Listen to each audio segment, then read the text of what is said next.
মানুষ এই সুন্দর ঘরটা দেখতে যায়, ঘরের চারপাশে ঘুরে, আর মানুষ আশ্চর্য হয়ে যায় ঘরের কোনায় এটা কেন লাগানো হলো না।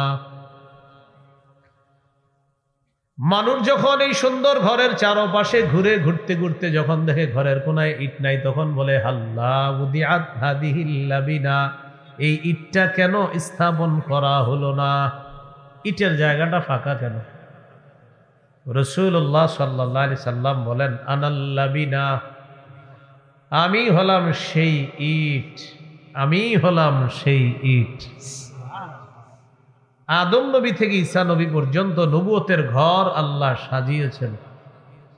একজন নবী আসা বাকি ছিল, আল্লাহ আমাকে পাঠিয়ে সেই নবুয়তের জায়গাটা পূরণ করার মাধ্যমে ওই ঘরের সৌন্দর্যের সমাপ্ত আল্লাহ আমার মাধ্যমে করে দিয়েছে। ঈমান যাদের নাই তারা যে ভালো কাজগুলা করে, এই কাজগুলার কি হবে? অনেক বেঈমান বড় বড় জায়গায় দান করে, 4-5টা হসপিটাল আছে, বৃদ্ধাশ্রম আছে, বিভিন্ন জায়গায় তারা অনুদান দেয়। আমাদের মুসলিম ছেলে মেয়েরা তাদের ভক্ত হয়ে থাকে, ফেসবুকে আবার তাদেরকে নিয়ে গর্ব করে লেখালেখি করে, অমুককে আমার এই কারণে ভালো লাগে, সে দান করে, এই সে, কিন্তু ঈমান নেই। ঈমান ছাড়া ভালো কাজের হবেটা কি?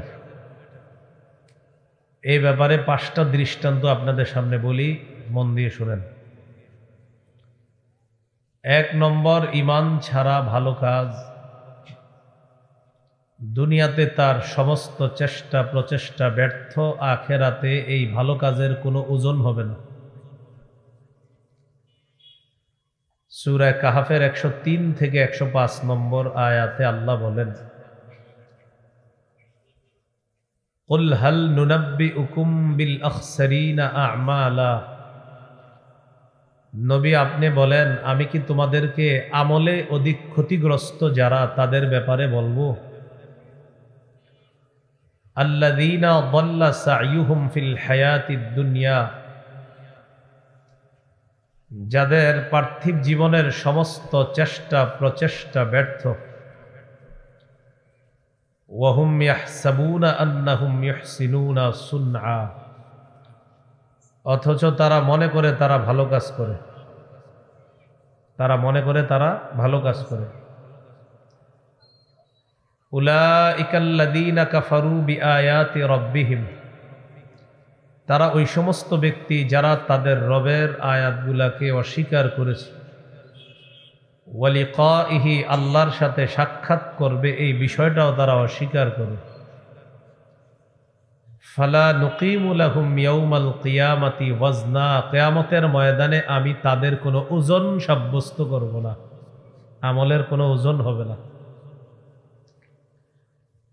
তাহলে 1 নম্বর শিখলাম, ঈমান ছাড়া ভালো কাজ, এই কাজের সমস্ত চেষ্টাগুলা ব্যর্থ, এই কাজের কোনো ওজন নির্ধারণ হবে না।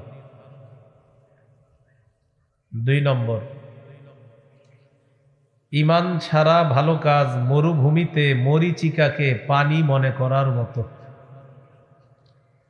মরুভূমির মধ্যে পিপাসার্ত ব্যক্তি হঠাৎ তাকিয়ে দেখে দূরে কি যেন চিকচিক করতেছে, কাছে গিয়ে দেখা যায় কিছুই নেই, মনে হচ্ছে পানি, কাছে গিয়ে দেখে কিছুই না, এটাকে বলে মরীচিকা। তাহলে শিরোনামগুলা মনে রাখা উচিত। 2 নম্বর, ঈমান ছাড়া ভালো কাজ মরুভূমিতে মরীচিকাকে পানি মনে করার মতো। জবাব দেন তো, মরীচিকাকে পানি মনে করলে কি আসলে এটা পানি না কিছুই না? ঈমান ছাড়া ভালো কাজ কিছুই না। সূরা নূরের 39 নম্বর আয়াতে আল্লাহ বলেন ওয়াল্লাযীনা কাফারু আ'মালুহুম কাসরাবিম বিকিআ ইয়াহসাবুহু আয-যামআনু মা'আ হাত্তা ইযা জাআহু লাম ইয়াজিদহু শাইআ। যারা কাফের, আল্লাহকে বিশ্বাস করে না, যাদের ঈমান নাই, তাদের কর্মের দৃষ্টান্ত হলো কাসারাবিন, মরিচিকার মতো, বিকিয়া, মরুভূমির মধ্যে, ইয়াহসাবুহু যামআনু মা, পিপাসার্ত ব্যক্তি যেই মরিচিকাকে মনে করে পানি, হাত্তা ইযা জাআহু লাম ইয়াজিদহু শাইআ, পিপাসার্ত ব্যক্তি পানি মনে করে যখন মরিচিকার কাছে যায়, যাওয়ার পর দেখে আসলে এটা কিছুই না, লাম ইয়াজিদহু শাইআ, সে ওই মরিচিকাটা কিছুই পায় না, আসলে কিছুই না, এটা হুদেই। তাহলে 2 নাম্বার কি শিখলাম? ইমান ছাড়া ভালো কাজ মরুভূমিতে মরিচিকাকে পানি মনে করার মতো। মরিচিকা যেমন পানি না, ইমান ছাড়া ভালো কাজ আসলে কাজই না, কারণ ইমান নেই। 3 নাম্বার, মেঘ। বলেন তো কি? মেঘের অন্ধকার। মেঘের অন্ধকারের নিচে একটা ঢেউ, ঢেউয়ের নিচে আরেকটা ঢেউ, এটার নিচে গভীর সমুদ্র। অন্ধকার কি কম না অনেক বেশি?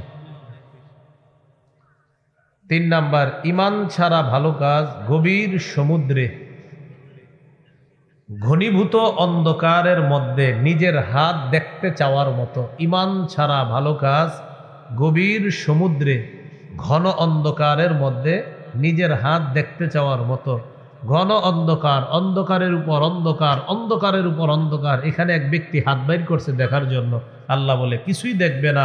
ঠিক ইমান ছাড়া ভালো কাজ মনে হবে করে ফেলেছি অনেক কিছু, কিছুই দেখবে না।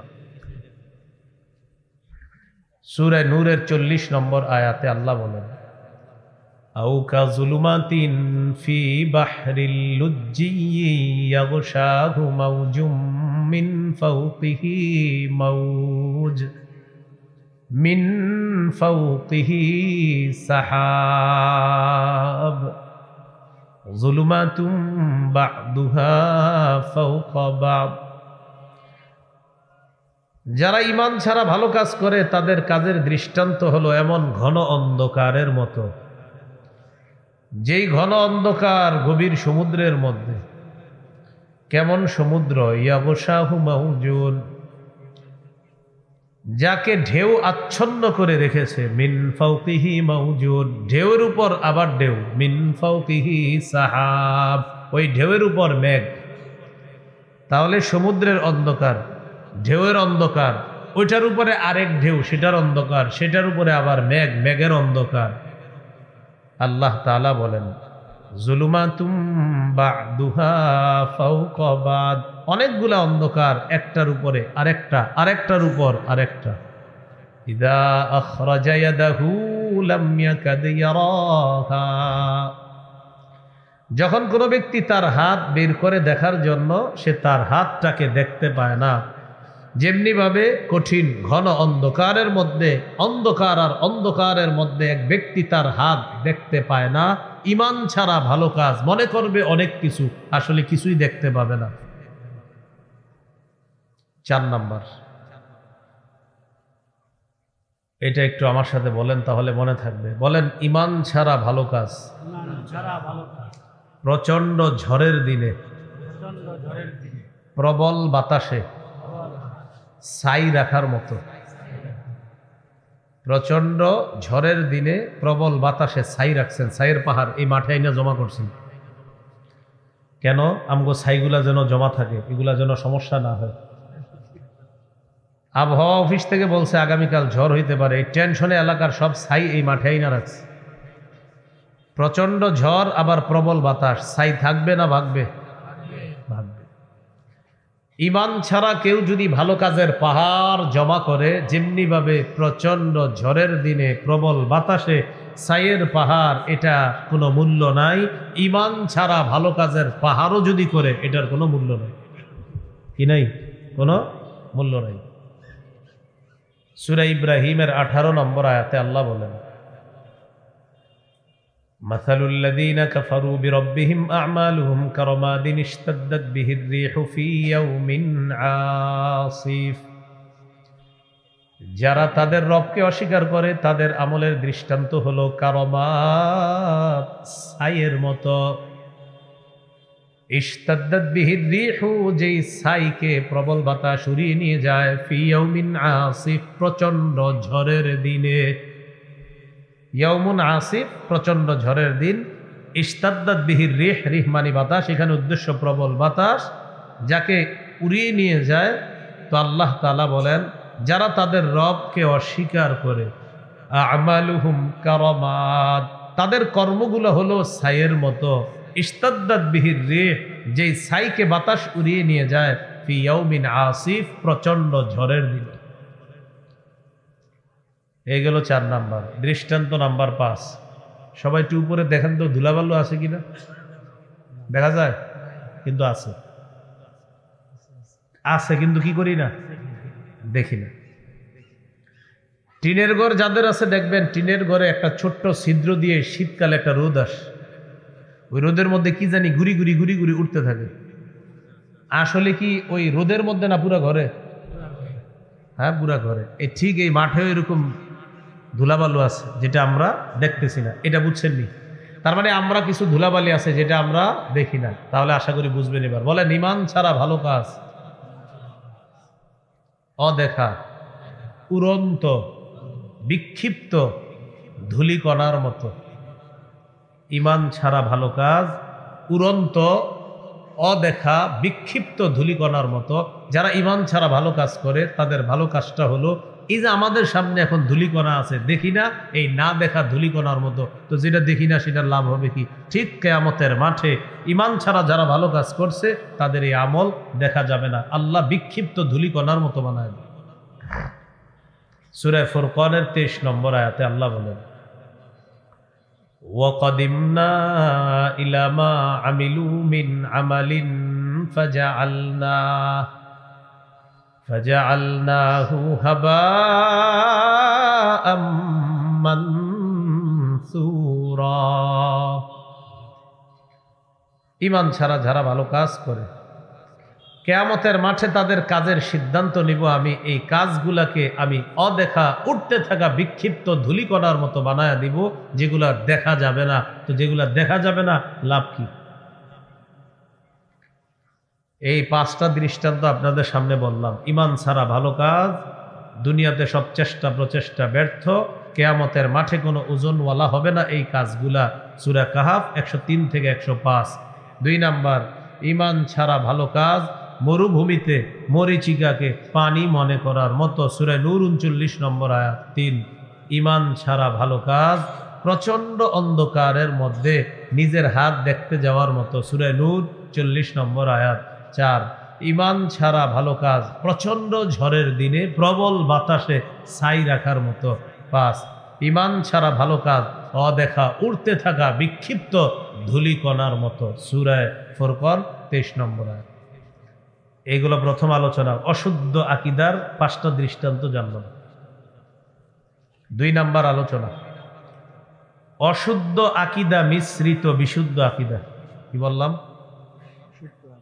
অশুদ্ধ আকীদা মিশ্রিত। এটা হলো আজকের আলোচনার গুরুত্বপূর্ণ আলোচনা সবচেয়ে। কোরআনের 6236টা আয়াতের মধ্যে 6235টা আপনি বিশ্বাস করেন, একটা আয়াতের একটা অংশে খালি সন্দেহ করেন ঈমান আছে না গেছে। তাহলে 6235টা বিশুদ্ধ আকীদা, একটা আয়াতে আপনার একটু অশুদ্ধ আকীদা, এমন অশুদ্ধ যেটা 6235টা বিশুদ্ধ আকীদারে বরবাদ করে দেয়। কোরআনের কোন অংশে যদি কেউ সন্দেহ করে, তার ঈমান কি থাকবে না ভাগবে? তাহলে এক ব্যক্তির কোরআনের সবগুলো আয়াতের উপর ঈমান, একটু জায়গায় খালি তার সন্দেহ আছে, ঈমান শেষ। এই জাতীয় মানুষের সংখ্যা পৃথিবীতে আছে। যারা কোরআনের সব বিশ্বাস করলেও সূরা আহজাবের 40 নম্বর আয়াতের একটা অংশ বিশ্বাস করে না, এই জন্য তারা কাফের। কোন সূরা? কত নম্বর আয়াত? 40। 22 নম্বর পারা, 2 নম্বর পৃষ্ঠা, সূরা আহজাব 40 নম্বর আয়াত। আল্লাহ তাআলা বলেন, মা কানা মুহাম্মাদুন আবা আহাদিম মির রিজালিকুম ওয়ালাকির রাসূলুল্লাহ ওয়া খাতামান নাবিয়্যিন। মুহাম্মদ সাল্লাল্লাহু আলাইহি ওয়াসাল্লাম তোমাদের কোনো সাবালক পুরুষের পিতা নন, ওয়ালাকিন রাসূলুল্লাহ, তিনি আল্লাহর রাসূল, ওয়া খাতামান নাবিয়্যিন, তিনি শেষ নবী। তিনি কি নবী?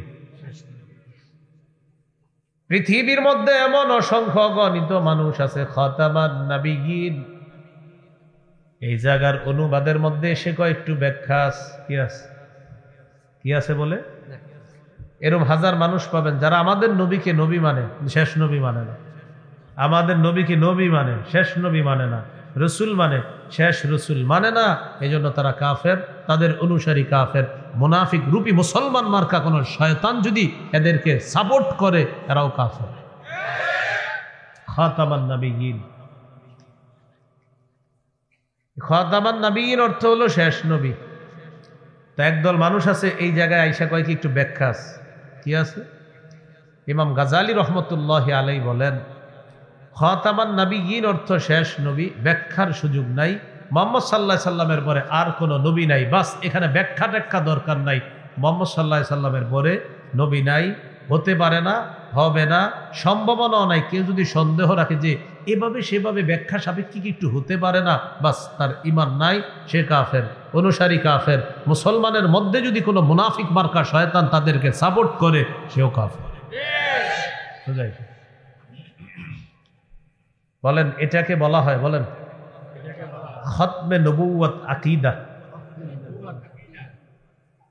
আর এটাকে আপনি বলে আকীদায়ে খতমে নবুয়ত।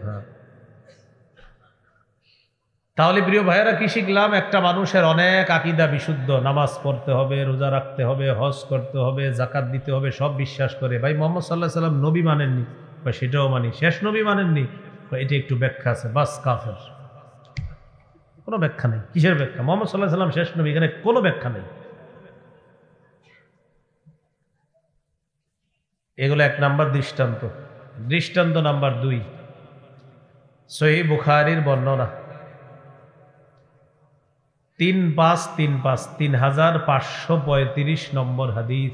এই হাদিসের মধ্যে আছে, قال رسول الله صلى الله عليه وسلم إن مثلي ومثل الأنبياء من قبلي كمثل رجل بنى بيتا فأحسنه وأجمله إلا موضع لبنة في زاوية। রাসূলুল্লাহ সাল্লাল্লাহু আলাইহি সাল্লাম বলেন, মাইকম্যান ভাই বাহিরের আওয়াজটা কি একটু কমান যাবে? একটু কমায় দেন, পরে আবার দিয়ে নামার সময় একটু কমায় রাখবেন। রাসূলুল্লাহ সাল্লাল্লাহু আলাইহি সাল্লাম বলেন, আমার আর আমার পূর্ববর্তী নবীদের দৃষ্টান্ত এমন এক ব্যক্তির মতো, যে ব্যক্তি একটি ঘর বানিয়েছে, ঘরটা সুন্দর মতো সাজিয়েছে, ঘরের কোনায় একটা ইটের জায়গা ফাঁকা। বলেন ঘর সমাপ্ত না অসমাপ্ত? فجعل الناس يطوفون به ويعجبون له ويقولون هلا وضعت هذه اللبنة। মানুষ এই সুন্দর ঘরটা দেখতে যায়, ঘরের চারপাশে ঘুরে, আর মানুষ আশ্চর্য হয়ে যায় ঘরের কোনায় এটা কেন লাগানো হলো না। মানুষ যখন এই সুন্দর ঘরের চারপাশে ঘুরতে ঘুরতে যখন দেখে ঘরের কোনায় ইট নাই, তখন বলে হাল্লা উদিআত হাদিহিল লাবিনা, এই ইটটা কেন স্থাপন করা হলো না, ইটের জায়গাটা ফাঁকা কেন? রাসূলুল্লাহ সাল্লাল্লাহু আলাইহি সাল্লাম বলেন, আনাল লাবিনা, আমি হলাম সেই ইট, আমি হলাম সেই ইট। আদম নবী থেকে ঈসা নবী পর্যন্ত নবুয়তের ঘর আল্লাহ সাজিয়েছেন। একজন নবী আসা বাকি ছিল, আল্লাহ আমাকে পাঠিয়ে সেই নবুয়তের জায়গাটা পূরণ করার মাধ্যমে ওই ঘরের সৌন্দর্যের সমাপ্ত আল্লাহ আমার মাধ্যমে করে দিয়েছেন। আনা খাতামুন নাবিয়্যিন লা নাবিয়্যা বা'দি, আমি শেষ নবী, আমার পরে আর কোনো নবী হবে না। দৃষ্টান্ত নাম্বার 3, সহিহ মুসলিমের বর্ণনা 523 নম্বর হাদিস। এই হাদিসের মধ্যে আছে, قال رسول الله صلى الله عليه وسلم فضلت على الأنبياء ب60 রাসূলুল্লাহ সাল্লাল্লাহু আলাইহি সাল্লাম বলেন, আমাকে অন্যান্য নবীর উপর শ্রেষ্ঠত্ব দান করা হয়েছে, এর মধ্যে স্পেশাল 6টা এমন বৈশিষ্ট্য আমাকে দেওয়া হয়েছে যা অতীতের কোনো নবীকে দেওয়া হয়নি। আমাদের নবীর স্পেশাল কয়টা বৈশিষ্ট্য আছে?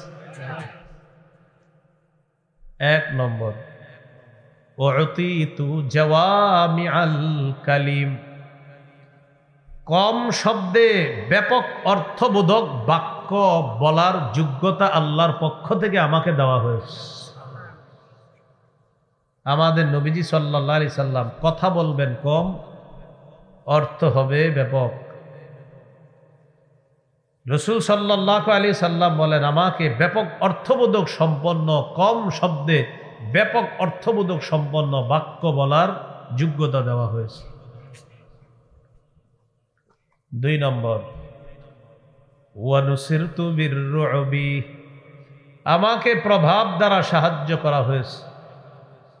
বেঈমানদের অন্তরে আমার ব্যাপারে আল্লাহ ভীতি সঞ্চার করে দেয়, ভীতি সৃষ্টি করে দেয়। 3 নম্বর, ওয়া জুইলাত লিয়াল আরদু মাসজিদান ওয়া তাহুরা, সারা পৃথিবীর জমিন আমার জন্য পবিত্রতার মাধ্যম এবং সেজদার স্থান বানিয়ে দেওয়া হয়েছে।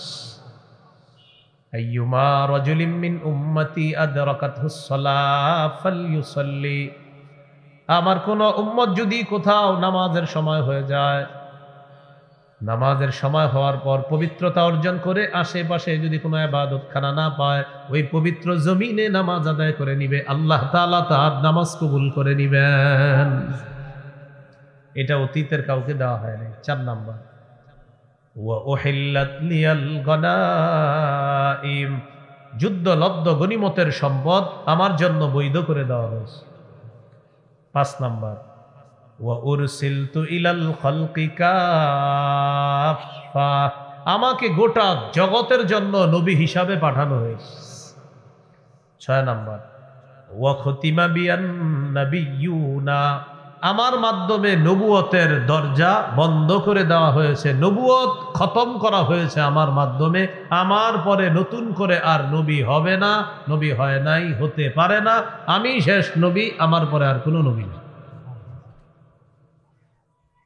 এই গেল 3 নম্বর দৃষ্টান্ত। দৃষ্টান্ত নাম্বার 4, তিরমিজির বর্ণনা 2272 নম্বর হাদিস। এই হাদিসের মধ্যে আছে, قال رسول الله صلى الله عليه وسلم إن الرسالة والنبوة قد انقطعت فلا رسول بعدي ولا نبي। রাসূলুল্লাহ সাল্লাল্লাহু আলাইহি সাল্লাম বলেন, রিসালাত এবং নবুয়ত শেষ হয়ে গেছে। রিসালাত এবং নবুয়ত কদিন কতাত, শেষ, এটার সিলসিলা বন্ধ হয়ে গেছে।